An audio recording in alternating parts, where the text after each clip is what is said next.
আমরা চাচ্ছি যে বিমানে যাতে এই ধরনের কোনো ঘটনা না ঘটে। তবে সমালোচনা গঠনমূলক হওয়া দরকার।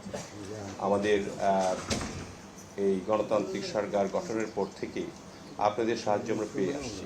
কিছু কিছু সামাজিক যোগাযোগ মাধ্যম আমাদেরকে অনেক বিভ্রান্ত করে। আমি আপনাদের ধন্যবাদ জানাই যে এই বিষয়টি আমরা আপনাদের অবহিত করার জন্য আহ্বান করেছি, আপনারা এসেছেন এবং আপনারা সর্বদাই আমাদেরকে সাহায্য করেন যে মেইন স্ট্রিম দ্বারা যে সত্য প্রকাশগুলি করা হচ্ছে ইদানিং।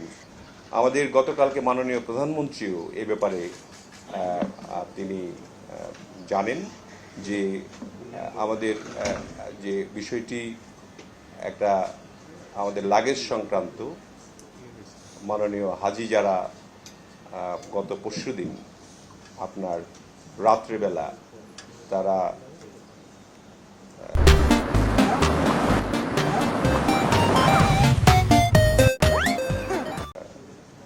হজ থেকে ফেরার পথে এখানে এসে তাদের লাগেজ সংক্রান্ত একটা বিষয়ে একটা পোস্ট দিয়েছে যে লাগেজে সেই লাগেজগুলি কাটা হয়েছে এবং লাগেজের 150টি লাগেজ থেকে মালামাল চুরি হয়েছে। এ সংক্রান্ত বিষয়ে একটি সামাজিক বিষয়ে সামাজিক যোগাযোগ মাধ্যমে পোস্ট করা হয়েছে এবং প্রধানমন্ত্রীকে ট্যাগ করে মাননীয় প্রধানমন্ত্রী এ ব্যাপারে আমাদের সঙ্গে সঙ্গে নির্দেশনা প্রদান করেন এবং আমরা আমাদের তরফ থেকে সঙ্গে সঙ্গে এটা তদন্ত করার জন্য নির্দেশ প্রদান করি।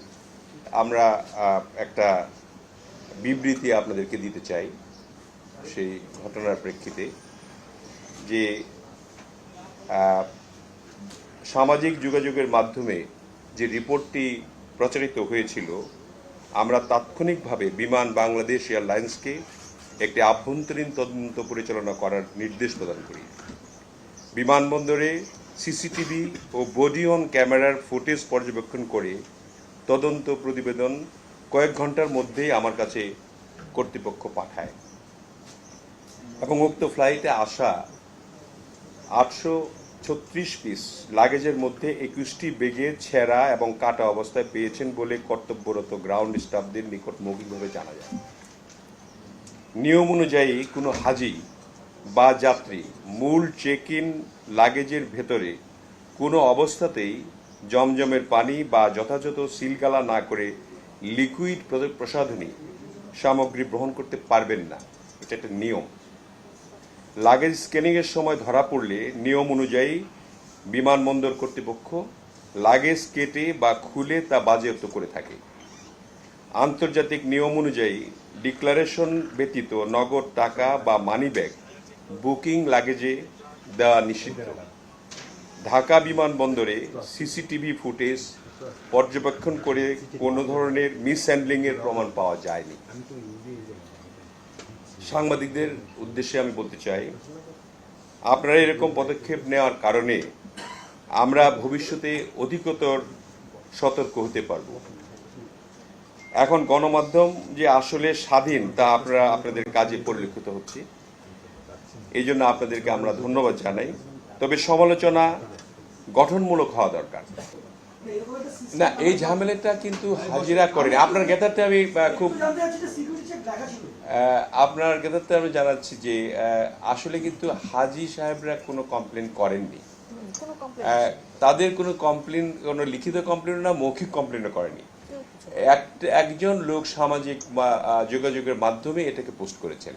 তার কোনো আত্মীয় বোধহয় কোনো হাজি ছিলেন এবং তাদের একটা যেটা আমরা শুনতে পেরেছি পরে যে মানিব্যাগ একটা হারানো গিয়েছে এবং সেই প্রসঙ্গে তিনি পোস্টে দিয়েছেন এবং এই পোস্টগুলি সামাজিক যোগাযোগ মাধ্যম আর আপনারা কিন্তু ডিফারেন্ট। আপনারা বস্তুনিষ্ঠ খবর ছাড়া পরিবেশন করেন না, কিন্তু সামাজিক মাধ্যম তো ইদানিং অনেক ধরনের পোস্ট করে থাকে। সেই পোস্টের কারণেই ঘটনাটি ঘটেছে।